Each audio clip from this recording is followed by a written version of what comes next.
Hola amigos, bienvenidos a su programa Reavivados por su Palabra. Hoy, antes de entrar en el estudio del capítulo 20 del libro de Levítico, quiero hacerles una invitación que no les va a costar absolutamente nada, excepto unos 5 a 10 segundos de su tiempo. El canal, como ustedes se han dado cuenta, ha venido creciendo y especialmente este programa también ha aumentado el número de personas que lo ven diariamente. Nuestros números están alrededor de 800 a 1000 personas. Ese es más o menos nuestro nicho. Hoy la invitación que queremos hacerles es muy sencilla. Nuestra intención es que este tipo de videos y materiales se puedan expandir, porque entre más personas vean este tipo de programas, pues por un lado se van a ver beneficiadas del estudio de la palabra de Dios, pero por otro lado también a nosotros eso nos permite innovar y tener el tiempo y el espacio para diseñar más programas. Para que eso sea posible, la única forma que nosotros tenemos de hacerlo es a través de ustedes. Y por eso les pedimos que les voy a pedir algo. Si a nosotros nos están viendo 800 personas, les pido que al menos 400 de las que están viendo nos regalen dos cosas sencillamente. Un like, allí usted cuando entra al video hay una manito así con un dedito arriba, que nos deje un like y que nos dejes un comentario. Si nosotros llegamos a esos 400 likes y a esos 400 comentarios, por lo menos, te aseguro que para nosotros será de una gran bendición. Ahora, si además de dar el like y el comentario, también lo compartes al menos con 3 personas más, eso también de seguro nos ayudará a que muchas más personas pues conozcan del programa, puedan aprender de la palabra de Dios y también puedan estudiar la lección de escuela sabática y bueno, esto al final, como te decía, nos ayuda a que el canal siga creciendo, más personas puedan ver el contenido y a nosotros eso nos facilitará la posibilidad de crear nuevos materiales. Así que con esta invitación quiero invitarte hoy a orar para estudiar nuestro capítulo. Buen Dios y Padre, rogamos tu presencia con nosotros y que al estudiar el libro de Levítico, el capítulo 20, podamos entender la importancia de lo que significa vivir en santidad. En Jesús, amén. Capítulo 20 de Levítico nos presenta un cuadro un poco ya conocido.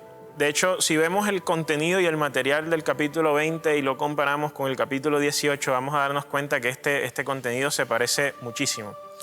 En el capítulo 20, por ejemplo, se comienza con una advertencia al pueblo de Israel de que no ofrecieran sus hijos a Moloc, ¿no? Y de hecho, Dios en el capítulo 20 enfatiza cuán serio es el problema. En el versículo 3, por ejemplo, dice: yo pondré mi rostro contra ese hombre y lo cortaré de entre su pueblo, porque ha dado de sus hijos a Moloc, contaminando así mi santuario y profanando mi santo nombre. Pero si el pueblo de la tierra cierra sus ojos con respecto a ese hombre cuando él ofrezca a alguno de sus hijos a Moloc para no darle muerte, entonces yo mismo pondré mi rostro contra ese hombre y contra su familia, y lo cortaré de entre su pueblo a él y a todos los que con él se prostituyan fornicando en pos de Moloc.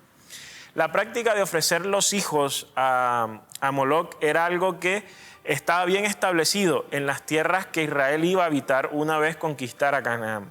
Todas las naciones circundantes, o al menos gran parte de ellas, participaba de este tipo de ritos donde los hijos se ofrecían al dios Moloc.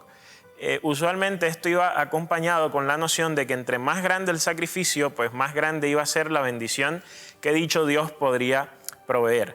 Esto se basa en un principio de quid pro quo, donde el hombre le da a la divinidad y la divinidad le devuelve en bendiciones al hombre. Entonces, un sacrificio de un hijo era un sacrificio grande, pero era visto en cierta forma como un honor para ciertas personas que participaban en estos ritos, porque a través de la muerte del hijo una gran bendición iba a recaer sobre la familia del que ofrecía y sobre la nación como en su totalidad. Entonces, esta noción era una noción que a Dios le parecía y lo consideraba un poco barbárica, además de que iba en contra de los principios establecidos en su ley. Por esta razón, él da una advertencia fuerte y en este caso repetitiva al pueblo de Israel de que no participaran en dichas fiestas. ¿Por qué? Porque esto era idolatría. porque era darle la energía, la concentración, darle el pensamiento, el sentimiento a algo que precisamente, o al menos en este caso, no lo merecía. Recordemos que Dios le dice al pueblo de Israel, capítulo 20, no tendrás dioses ajenos delante de mí. Entonces, la prohibición que se hace aquí es sencillamente una aplicación de uno de los 10 mandamientos, y ahora aquí precisamente nombrando al Dios al que no se debía adorar y en qué prácticas no podía el pueblo de Israel participar. Un aspecto bastante importante está en el verso 3 respecto a los otros textos que hemos estudiado, y es que al final del versículo 3 dice que aquellos que ofrecen los hijos a Moloc contaminan el santuario y profanan el santo nombre de Dios. Estas dos frases, lo de profanar el santo nombre de Dios y contaminar el santuario, son bien interesantes, porque hemos dicho que en el libro de Levítico habían 3 tipos de impureza: impureza ritual, ya la estudiamos; impureza de los animales de Levítico 11, ya la estudiamos; y aquí es donde vemos la impureza moral. Entonces Dios considera un mal moral que un israelita participe o sea, la idolatría es una impureza moral. Y lo interesante de la impureza moral es que contamina la tierra y contamina el santuario sin necesidad. O sea, este mal contamina el santuario sin necesidad de que la persona que participe en ello entre en contacto propiamente con algo santo, ¿no? Y de esta forma lo contamine, sino que el simple hecho de que un israelita ofreciera a su hijo en la tierra de Israel automáticamente contaminaba el santuario. Y esto nos deja ver la importancia de abstenerse de esta práctica, porque si a través de esto se contaminaba el santuario, la presencia de Dios ya no podía morar en medio del pueblo de Israel, y por lo tanto el único remedio que habría sería el de la presencia de Dios. En este caso sería el de retirarse. Pero ¿qué implicaba que la presencia de Dios se retirara? Implicaba que la relación Dios y hombre volvía a fragmentarse. Por eso es que es tan importante la idea del santuario, porque la idea del santuario era que Dios se acercaba al hombre, y este era un intento por restaurar esas relaciones que se habían dañado en el jardín del Edén. Entonces, la impureza moral nos deja ver es cuán serio mira Dios ciertas ofensas, al punto de decir que esto contamina su santuario. Y entonces era una razón para el pueblo de Israel de no participar en ella. Luego de esto viene una serie de instrucciones que algunas tienen paralelos en textos anteriores o en el libro de Éxodo, otros no tanto, pero muy interesante. Dice el versículo 6, en cuanto a la persona que vaya a los medium o a los espiritistas para prostituirse en pos de ellos, también pondré mi rostro contra esa persona. Esa expresión de poner mi rostro contra alguien, eso es una expresión idiomática que en el texto hebreo significa poner el rostro contra alguien, era estar opuesto a, ¿no? Implicaba un gesto o una actitud de oposición a la persona que hiciera esto, ¿no? Era un disgusto, era la sensación o más bien era la manifestación de un rechazo hacia la persona que hacía esto. Entonces esa noción de yo pondré mi rostro contra tal persona y lo voy a cortar de su pueblo, implicaba entonces un castigo, y el castigo era severo. Y entonces estamos hablando de unas actitudes que de una u otra forma generan una cierta severidad en los castigos de Dios, ¿no? Por ejemplo, entonces ya vimos los hijos de Moloc, ahora vemos a los medium y a los espiritistas, que en este texto son también entendidos como una forma de idolatría, ¿no? El querer consultar a alguien fuera de Dios para obtener cierto tipo de información. Recordemos que Dios le había dado a los israelitas, no para que funcionara como un medium o como un espiritista, pero les había dado Urim y el Tumim, y sobre todo que Dios hablaba a través de Moisés al pueblo de Israel. Luego tenemos la razón por la cual Dios es tan severo, y dice: santificaos pues y sed santos, porque yo soy el Señor vuestro Dios, guardad mis estatutos y cumplidlo, yo soy el Señor que os santifico. Entonces aquí vemos cómo Dios se aparta de la realidad cotidiana del ser humano, pero también de la cotidianidad de las deidades.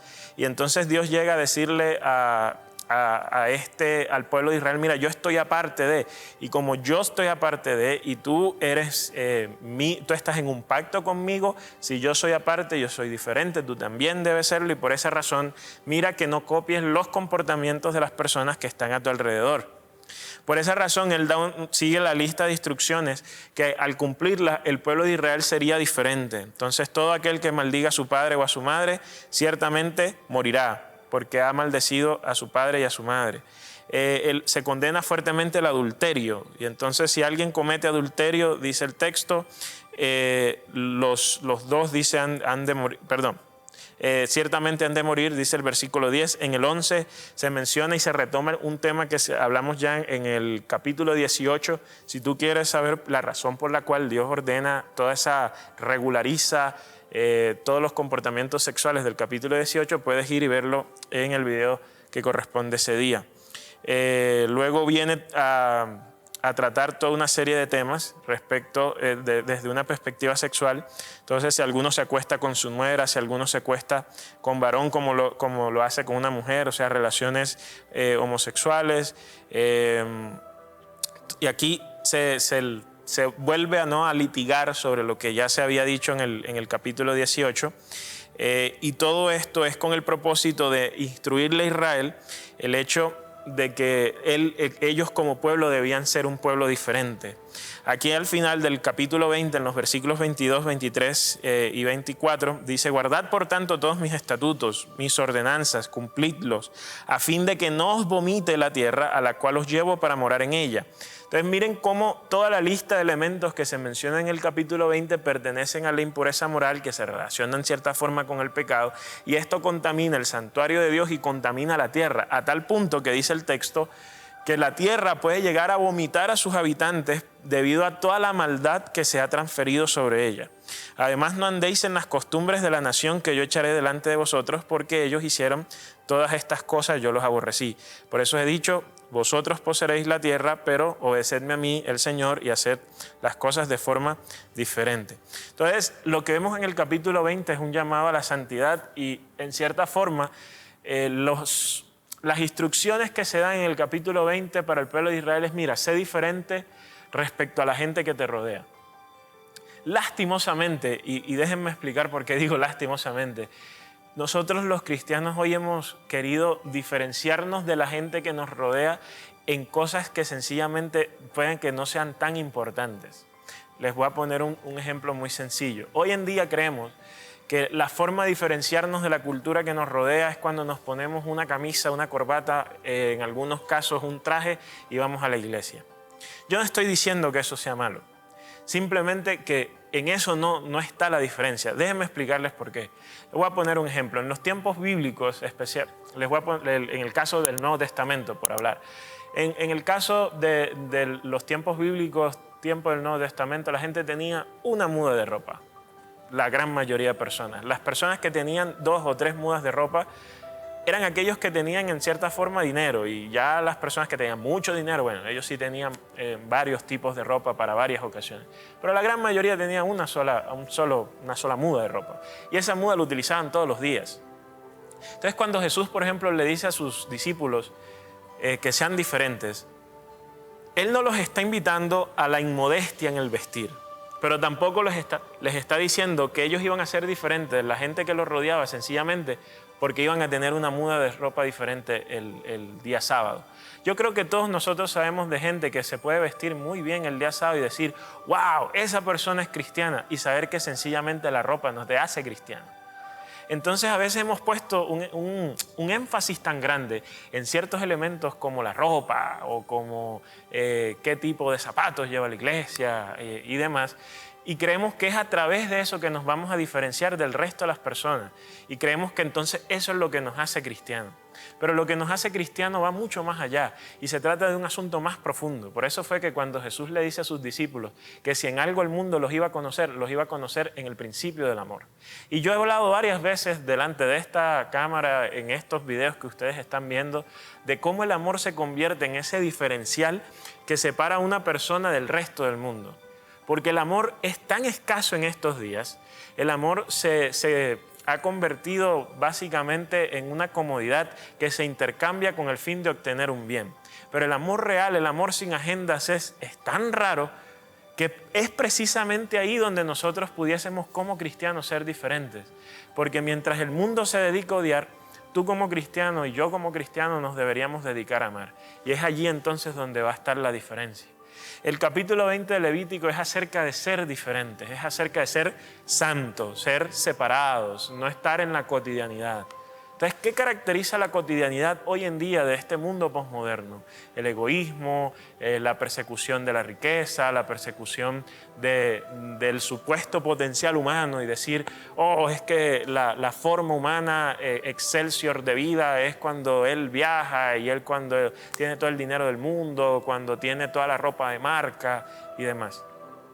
Pero ¿es eso de verdad lo que nos hace humanos? Y entonces el llamado de Dios hoy es precisamente a que nos enfoquemos en lo que verdaderamente importa y lo que verdaderamente nos hace diferentes. Y lo que verdaderamente nos hace diferentes va mucho más de si llevas una Biblia bajo el brazo o no. Va mucho más acerca de la forma en que te vistes o no. En realidad es cómo tratas al otro, cómo tratas a tu familia, cómo tratas a tu esposa, cómo tratas a tu hijo, a tu hija. Es allí donde está nuestro reto para ser diferentes. Yo no estoy diciendo que, por ejemplo, yo en todas mis relaciones soy perfecto y que trato a todo el mundo bien. De hecho, es un reto para mí también. Yo soy profesor, yo les he dicho en varias ocasiones, y como profesor siempre tienes que lidiar con estudiantes difíciles, con estudiantes que quieren pasarse de confianzudos o estudiantes que no quieren poner el esfuerzo, con estudiantes que... Y entonces no siempre es fácil tratar con amor a todo el mundo. Ese es mi reto, por ejemplo. ¿Cuál es el reto para ti? ¿De qué forma en realidad el cristianismo puede brillar y puede revelarse a aquellos que te rodean? Porque seguramente tendrá mucho más que ver que con cosas externas, tendrá que ver con cosas del corazón. Mirémonos hoy y atendamos el llamado de Dios de ser diferente, de ser contracultural y de no dejarnos llevar por las corrientes de este mundo, entendidas sobre todo en esa oscuridad y en ese egoísmo, en esa violencia, en ser toscos, que es lo que hoy domina y como hoy aparentemente es a eso a lo que la cultura nos llama, ¿no? Y Dios nos llama precisamente a otra cosa. Cuando quieras preguntarte ¿a qué te llama Dios? Mírate en un espejo y pregúntate, ¿luzco como Jesús? ¿Hablo como Jesús? ¿Pienso como Jesús? Cuando logres eso, seguramente has llegado al ideal del cristiano. Que Dios te bendiga.